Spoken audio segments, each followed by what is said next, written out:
আমরা বিগত দিনে কী খেলছি না খেলছি সেটা ম্যাটার করে না, বাট এখানে একটা ভালো একটা অপরচুনিটি আছে আমাদের জন্য। সো আমরা সবাইকে সাপোর্ট করি। আমরা সবাইকে যখন সাপোর্ট করবো, টিম ওয়াইজ খেলতে পারবো, তখন আমরা কিন্তু ভালো একটা রেজাল্ট করবো। সো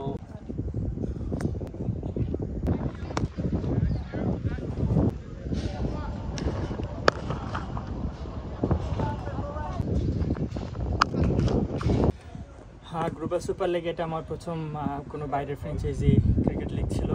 সো আমি খুব এনজয় করছি এখানে। আমাদের টিমমেটসরা খুবই কোঅপারেটিভ ছিল, আর একটা ডিফারেন্ট এক্সপিরিয়েন্স ছিল।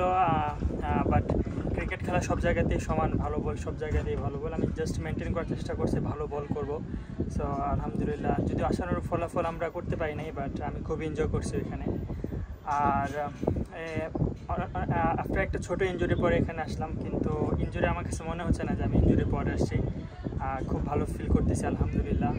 বডি ইজ ওকে আছে, মেন্টালিটি অনেক ভালো আছে এখন আলহামদুলিল্লাহ। দেখা হয়েছিল, কর্নেল বলতেছিল যে তুমি লাইফে যেখানে থাকো শিখতে থাকো এবং নিজেকে মেনটেন করো, ফিটনেস দূর রাখো এবং লাইফে যেখানে যাবা শিখবা, শেখার কোনো শেষ নেই। ইন্টারনেটে কী চলতেছে এগুলো সেরকমভাবে মাথায় নিই না, জাস্ট একটা জিনিসই ফোকাস করতেছি, মাঠে কেমনি পারফর্ম করা যায় এবং আমার টিমকে কীভাবে আমার বেস্ট পারফর্মটা দেওয়া যায়। যখনই খেলতে নামি চেষ্টা থাকে কিংবা ওরকম মাইন্ডসেট নিয়ে নামি যে টিমকে আমার বেস্টটা দিব, তো টিমকে বেস্টটা দিতে পারছি আলহামদুলিল্লাহ, ভালো লাগছে।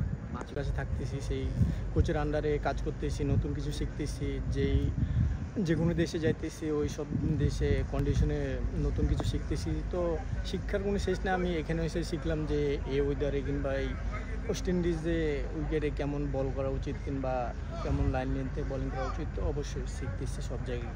আমার অবশ্যই জামাইকাতে লাস্ট ম্যাচ শেষ হওয়ার পরে কর্নেল বলতেছিল যে তুমি নিজের খেয়াল রেখো এবং নিজের প্রতি যত্ন নিও, ফিটনেস এবং শিখতে থেকো, শেখার কোনো শেষ নেই।